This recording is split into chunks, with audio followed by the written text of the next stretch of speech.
I'm Lorne Baxter, and I invented the internet. Hi, I'm Molotov Mitchell, president of Illuminati Pictures. You may or may not know who we are, but we've produced videos about Barack Obama that have reached tens of millions of Americans this year. We introduced the public to Black liberation theology and liberation theology before anybody knew just how scary both of them were. We also interviewed Jill Stanek, star congressional witness, and exposed how Barack Obama actually supported infanticide as a senator in Illinois. As an independent motion picture company, we've taken it upon ourselves to expose the corrupt things in Barack Obama's past, things that the mainstream media has been all too willing to conceal. Now, personally, I'm not a Republican. I'm not a Democrat either. I'm a registered independent. I am not into conspiracy theories. I don't wear tinfoil hats. With that being said, with all the videos that we've produced, I have to tell you, this is the big one. Please pay close attention and give us your full consideration as I present the October surprise. Obama is not producing these documents, and if he's not producing them, it means he's a total fraud, he's a phony, and really he should be arrested and tried and deported.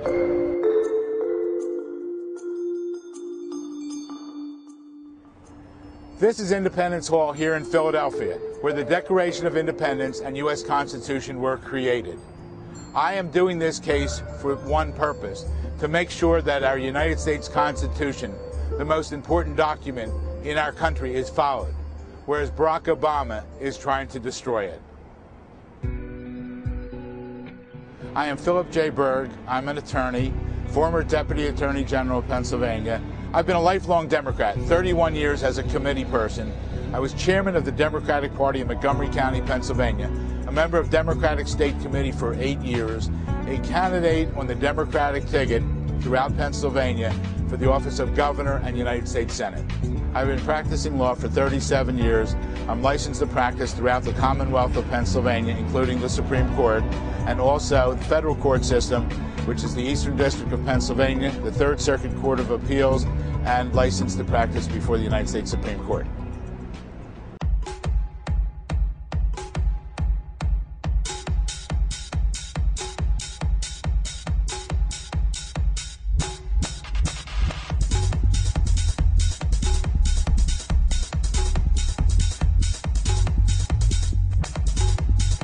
The most important document we have in this country is the United States Constitution.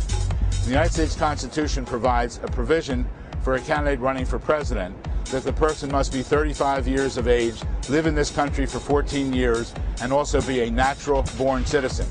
Barack Obama is not a natural-born citizen and therefore not qualified to be a candidate or to be elected president of the United States.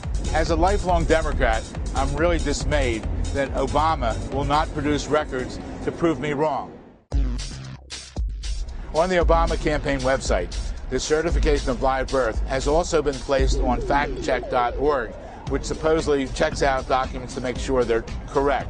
They say it's a true and correct document. But it's very funny because the document, if you look at them, they're two different documents that were posted. I'm not even sure if they're there right now, because on Fact Check they had a seal on the document that was posted on Obama's website. They didn't have a seal. But factcheck.org is owned by Annenberg of Chicago. Annenberg of Chicago is an organization that Obama sat on the board for a number of years, dispersing up to $60 million a year. So there's a little conflict of interest there, I believe. I believe Obama cannot produce a birth certificate because the birth certificate that he would produce would indicate that he's not a natural-born citizen of the United States. His paternal grandmother, who still lives in Kenya, is going around telling everyone that my grandson is going to become president of the United States, and she's so proud because she was in the delivery room in Kenya with Barack Obama's brother and sister, I guess half-brother and half-sister, when he was born in 1961. His half-sister Maya was interviewed, and she stated that he was born at one hospital in Hawaii. When Obama was interviewed, he said he was born in the other hospital in Hawaii. You know, when I represent criminals at times. You know, when you tell the truth, everything's the same. when you lie, you're all over the board. And I think those statements indicate that he really was not born here in the United States. Our further investigation has discovered it really doesn't matter if he was born in Hawaii or not. Because if he was born here as a natural-born citizen, he lost his citizenship. How can you lose your United States citizenship? Well, what happened is Obama's mother divorced the father. After that, she remarried. She remarried Lolo Soturo from Indonesia. They got married here in the United States. In his book, Obama states, my stepfather went back to Indonesia before I did, and when I got there, I went immediately to school there, and he spent 4 years in school. Significant at that time was Indonesia was at war. The only people who could go to school in Indonesia were people that were citizens of Indonesia. So therefore, his stepfather had to do one of two things to get him in school. He either had to adopt him or he had to acknowledge him. If he did either one, that's how he went to school. Now, we have records. It's on my website. We have the school record indicating his name is Barry Soturo, his nationality is Indonesia, and his religion is Islam.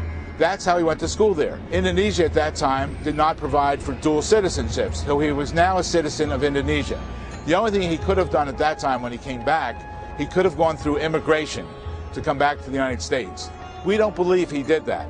If he did do that, then he would be a naturalized citizen at that point, not natural born anymore, even if he was natural born in the first instance.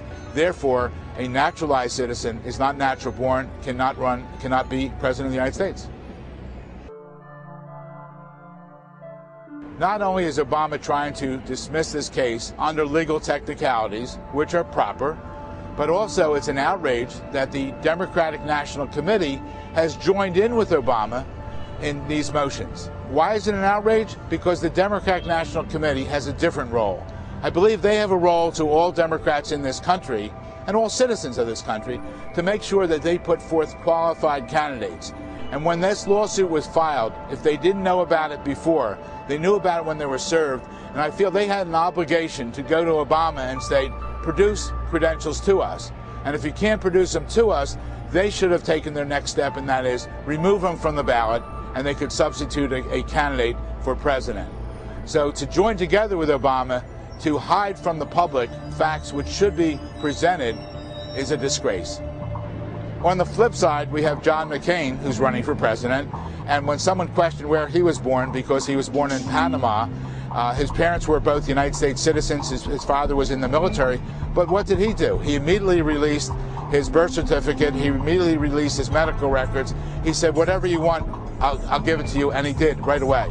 On the other hand, you have Obama, who has refused to release any records, and in my federal court case, he's hiding behind legalisms, which, although proper, it's a disgrace because I think the people in the United States deserve to know, where you were born, where you're a citizen from, and what's going on, why you're hiding your background.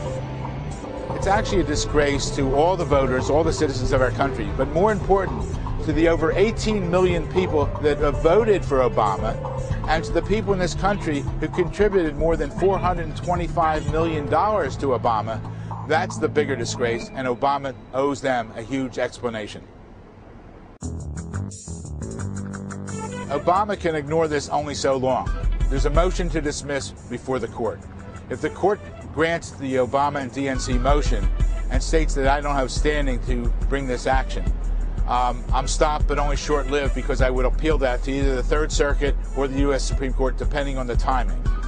As far as the production of documents, right now he's asking for a hold on that until the judge decides the motion to dismiss.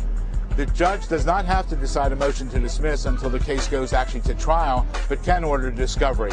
So we're following our reply, and again, we'll have to wait for the judge to make a decision. Obama's only hurting himself at this time, if I'm wrong, because 20, 30, 40 million people are talking about this right now, which could cause him to lose the election. But I don't think he is hurting himself, because I think he's a fraud and he doesn't have these documents to produce. Obama has also refused to release his medical records, his records from college, Occidental College, Columbia University, and Harvard Law School. This is significant because these documents might say where he's really a citizen from. Many of us would release this information to future employers. And we, as the citizens, are going to employ Obama or McCain as president of the United States. We have to look back only to 2004 and the year 2000 during the presidential elections, which raised so many questions among voters in this country. Did their vote really count? What was going on? The case ended up in the Supreme Court of the United States. Are we headed that way again? My question to Barack Obama is this: if you're a natural-born citizen, what are you hiding?